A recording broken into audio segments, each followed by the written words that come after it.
राजू शेट्टी यांनी लोकसभेसाठी एकला चलो रे अशी भूमिका घेतली आहे, तशी तयारी केली आहे। स्वाभिमानी शेतकरी संघटना लोकसभेच्या 6 जागा लढणार आहे। हातकणंगलेमध्ये राजू शेट्टी स्वतः उमेदवार असतील। बुलढाण्यासाठी रविकांत तुपकर यांना उमेदवारी दिली जाण्याची शक्यता आहे। हातकणंगले, कोल्हापूर, सांगली, माढा, परभणी, बुलढाणा या ठिकाणी राजू शेट्टी यांची स्वाभिमानी शेतकरी संघटना स्वतंत्रपणे लढणार आहे। स्वाभिमानी शेतकरी संघटना ही आगामी लोकसभेसाठी 6 जागा लढणार आहे।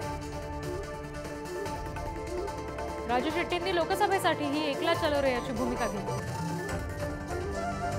एकूण 6 जागा राजू शेट्टी लढवू शकतील आणि हातकणंगलेमध्ये स्वतः राजू शेट्टी उमेदवार असतील, तर रविकांत तुपकर यांना सुद्धा बुलढाण्यासाठी लोकसभेची उमेदवारी दिली जाण्याची शक्यता आहे। एकूण 6 जागा स्वाभिमानी शेतकरी संघटना लढेल असं कळतंय आणि त्याच्यामुळे आता राजू शेट्टी यांनी लोकसभेसाठी एकला चलो रेची भूमिका घेतलेली आहे। स्वतः राजू शेट्टी मैदानात उतरणार आहेत। हातकणंगलेमधून त्यांना उमेदवारी असेल आणि रविकांत तुपकर यांना सुद्धा लोकसभेसाठी संधी असेल आणि ही उमेदवारी रविकांत तुपकरांना बुलढाण्यामधून दिली जाणार आहे। आणि या 2 जागांसह इतर आणखी 4 म्हणजे एकूण 6 जागा लोकसभेसाठी राजू शेट्टी यांची स्वाभिमानी शेतकरी संघटना लढवणार आहे आणि याच्यामध्ये स्वबळावर त्यांचं लढण्याचं हे सगळं ध्येय असेल। लोकसभेच्या 6 जागा एकला चलो रेची भूमिका घेत राजू शेट्टी यांची स्वाभिमानी शेतकरी संघटना लढणार आहे। प्रतिनिधी शेखर पाटील यांच्याकडून अपडेट्स घेऊयात। शेखर, 2 उमेदवार तर सध्या आपल्याला स्वाभिमानीचे कळलेत, आणखी 4 उमेदवार कोण असतील, कोणाला संधी मिळू शकते?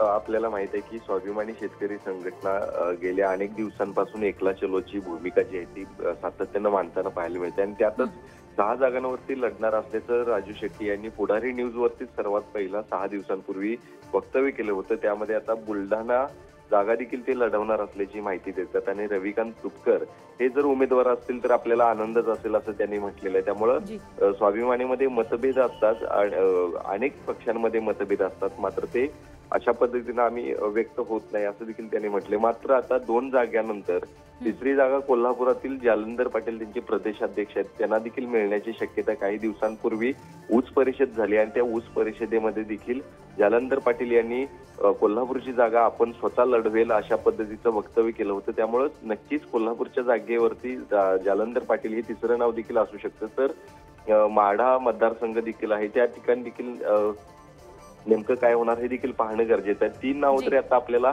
या क्षणाला मानता येतील, मात्र अजून 3 नेमकी नाव कोण होतील, राजू शेट्टी नेमके कोणाला या ठिकाणी उमेदवार देतील हे देखील पाहणं गरजेचं आहे। जी शेखर, धन्यवाद दिलेल्या सगळ्या माहितीसाठी।